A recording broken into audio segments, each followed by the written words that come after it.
Salut à tous! Alors, je vous propose de vous retrouver aujourd'hui pour continuer cette série de vidéos sur les nombres complexes. Donc, a priori pour les terminales en maths expert, mais comme je le disais aussi pour les vidéos précédentes, pour les matheux qui sont en terminale et qui veulent aller faire ensuite de la prépa ou des études scientifiques avec les maths comme matière un peu plus prédominante, eh bien je conseille vraiment cette série de vidéos sur les nombres complexes.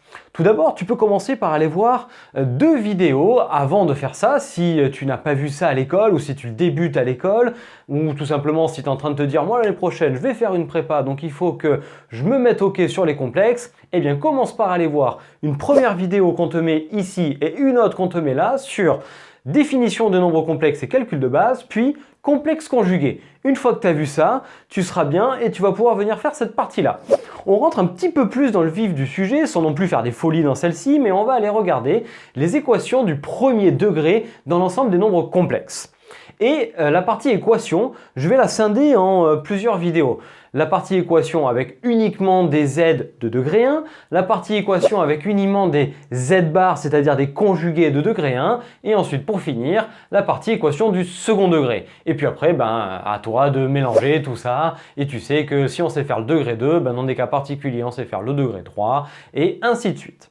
Bon, eh bien regardons un petit peu ce principe des résolutions d'équations du premier degré avec seulement z comme inconnu. Donc ici, on va regarder trois exemples. Un premier exemple qui est celui-ci, une équation où z est ton inconnu et, comme d'habitude, dans les équations de degré 1 que tu as apprises à faire au collège, eh bien en fait, tu dois regrouper tes inconnus du même côté. Donc ici, en fait, ce qu'il faut faire, c'est prendre les z qui sont à gauche et à droite et décider de les mettre soit les deux à gauche, soit les deux à droite. Alors, on commence et on met tout du même côté. Donc, ça me fait 2z moins 4iz. Et ensuite, tout ce qui est nombre, je vais l'amener à droite. J'ai donc ici, c'est parti. Là, il me reste 1. Puis moins 5 qui devient plus 5, et ici, moins i.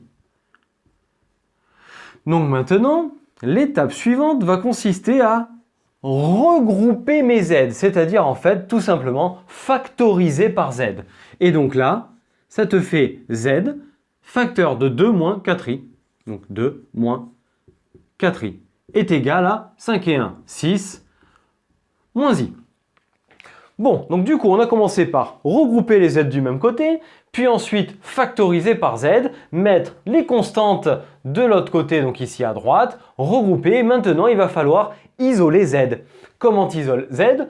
Ici, z est multiplié par 2 moins 4i, et bien pour enlever ce 2 moins 4i, il faut multiplier par l'inverse, c'est-à-dire on va diviser par 2 moins 4i des deux côtés de l'équation. Ce qui va me donner z égale 6 moins i divisé par 2 moins 4i. Et là, tu te retrouves avec une division de nombres complexes.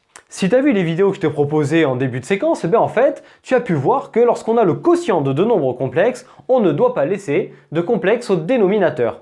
Donc en fait, ici, ça va être l'utilisation de la multiplication par le complexe conjugué. Donc ce qu'on va devoir faire ici, c'est multiplier au numérateur et au dénominateur par 2 plus 4i pour pouvoir dégager du dénominateur la partie imaginaire et ensuite on aura la solution de notre équation. Allez, c'est parti, on calcule. On peut le faire à part, donc on a z est égal à 6 moins i, facteur de 2 plus 4i, divisé par 2 moins 4i, facteur de 2 plus 4i. Donc en haut, on va distribuer, donc double distributivité, 6 fois 2, 12, 6 fois 4, 24, donc plus 24i, puis ensuite moins 2i. Et pour finir, je te rappelle que i fois i, ça fait i carré égale moins 1, j'ai un moins, et moins par moins, ça fait plus. J'ai donc plus 4 pour le dernier. Et au dénominateur, je te rappelle, x carré plus y carré, pas de moins, pas de i. On se souvient bien de ça, hein? Donc ça fait 2 au carré plus moins 4 au carré. Tu fais apparaître le a carré plus b carré ou x carré plus y carré du résultat de z fois z bar et tu ne te tromperas pas si tu le fais comme ça. Maintenant, on regroupe les parties réelles ensemble. 12 plus 4, 16.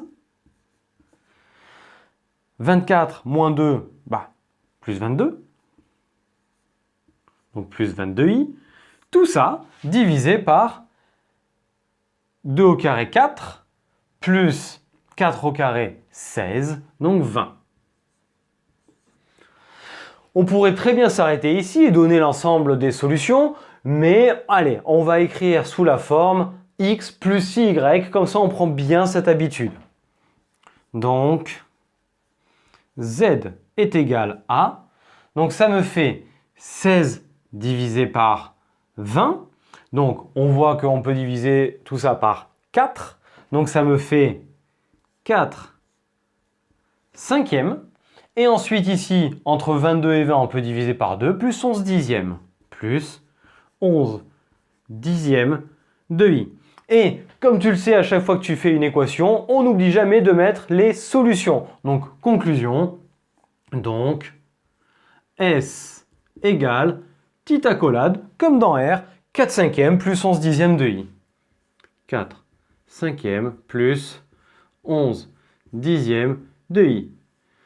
C'est-à-dire que si tu remplaces ici z par 4 cinquièmes plus 11 dixièmes de i, eh bien, ça, c'est égal à ça, tout simplement.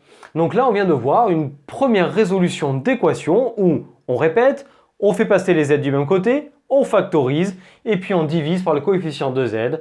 Et côté un peu plus chiant par rapport à dans R, il faut multiplier par l'expression conjuguée, calculer, faire attention à ne pas se planter, et on obtient les résultats. Bon, première équation, on est bon. Si c'était un petit peu tendu pour toi, tu mets pause, tu la refais et hop, après, on passe à la suivante. Allez, c'est parti. Et donc voilà le deuxième exemple maintenant qu'on va aborder. Donc tu le regardes et là tu te dis, mais qu'est-ce qu'il me raconte? Au début de vidéo, il m'a dit degré 1. Oui, en fait, on va se ramener à du degré 1, promis, je t'ai pas menti, on va pas faire du second degré maintenant. En fait, tu peux remarquer ici que dans cette équation-là, il y a z carré et z et il n'y a pas de constante. Donc en fait, qu'est-ce que tu vas pouvoir faire? Eh bien, tu vas pouvoir factoriser par z en fait. Donc on va se ramener à de l'équation de degré 1. Donc on reste bien dans le cadre de résolution d'équation du premier degré. Allez, donc ici, hop, première étape, on factorise par z, ce qui donne z facteur de iz moins 2 égale 0. Et là, tu te retrouves face à ta bonne vieille équation produit nul, où je te rappelle qu'on dit qu'un produit de facteurs est nul si l'un au moins des facteurs est nul, ce que tu as vu au collège avant de rentrer au lycée. Donc là, maintenant, tu sais que ça te fait soit z égale 0 ou iz moins 2 égale 0. La première, tu as déjà une solution, tout va bien. Et la deuxième, il va falloir la résoudre. Donc ça te fait z égale 0 ou, et maintenant on va isoler, donc iz est égal à 2, ce qui va donner z égale 2 sur i. Donc équivalent à z égale 0 ou z égale 2 sur i. Et là du coup on fait quoi? On s'arrête ou on se dit pas de complexe au dénominateur. Donc ici, je te rappelle que pour dégager le complexe du dénominateur, c'est la multiplication par l'expression conjuguée. Donc en fait, il va falloir ici multiplier par moins i, parce que le conjugué de i, c'est moins i. Et donc, on sait que i carré, ça fait moins 1, avec le moins, ça fait plus. Donc on se retrouve avec moins 2i comme solution. Donc ici, z égale moins 2i. Donc finalement, on a nos deux solutions qui sont s égale moins 2i ou 0. Donc ça ressemble peut-être à une équation du second degré, mais petite factorisation, et on s'est retrouvé dans le cadre d'une équation produit nul de degré 1, mais dans l'ensemble des nombres complexes. Et tu peux voir d'ailleurs qu'on peut trouver des réels comme solution, et pour le coup ici, imaginaire pur, tu as les deux cas particuliers. Bon, maintenant on va regarder la dernière partie de cette vidéo et le dernier exemple. Et donc voilà le dernier exemple que l'on va traiter. Et cette fois-ci, tu vois apparaître un quotient avec z au numérateur et z au dénominateur. Donc là, on n'oublie pas, la valeur interdite existe toujours. Il n'est toujours pas autorisé de diviser par 0 dans C. Donc ici, on rappelle qu'il faut que z soit différent de moins 1. Donc attention, on n'oublie pas ça. On le marque une fois. Et comme ça, on se souvient qu'à la fin, si on trouve z égale moins 1 comme solution, il faut la dégager. Bon, et bien maintenant, comment est-ce qu'on va résoudre ce type d'équation? On pourrait, petit 1, faire passer le 4 à gauche, réduire au même dénominateur, et ensuite résoudre un quotient égal à 0. Ça marche tout à fait. Mais dans le cadre des équations, j'ai ma petite préférence pour l'utilisation du produit en croix. Attention, pas dans les inéquations. Quand on est dans R et qu'on fait des études de signes, on évite les produits en croix dans les inéquations parce que des fois, ça fait faire des bêtises. Par contre, dans les équations, ça marche super bien, c'est vraiment efficace. Donc là, je te propose de faire le produit en croix. On va tomber rapidement sur l'équation de degré 1 classique. Ça va me donner, ici c'est comme si j'avais 1, donc 3iz fois 1, donc 3iz, qui est égal à 4 facteurs de z plus 1. Et maintenant, on va développer et mettre, comme dans la première équation, les z du même côté. Ce qui va me donner 3iz est égal à 4z plus 4, puis ça va me donner moins 4 est égal à 4z moins 3iz, et on va factoriser par z. Moins 4 est égal à z facteur de 4 moins 3i. Et finalement, on va maintenant diviser par 4 moins 3i et après utiliser le conjugué. Donc moins 4 sur 4 moins 3i égale z. Bon, allez, maintenant on se lance dans ce calcul. On va multiplier par 4 plus 3i en haut et en bas et on va obtenir la solution de notre équation. Or, moins 4 sur 4 moins 3i est égal à moins 4, facteur de 4 plus 3i, divisé par 4 moins 3i, facteur de 4 plus 3i. Allez, on développe en haut, moins 4 fois 4, moins 16, et moins 4 fois 3, moins 12i.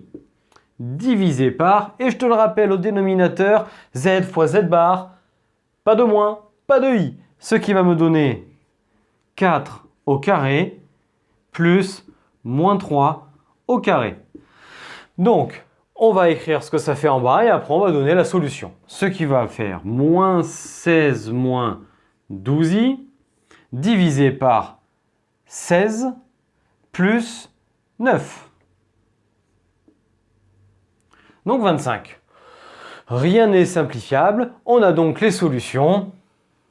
Donc, S est égal à moins 16 sur 25 moins 12 25e de i. Donc voilà les solutions de notre dernière équation.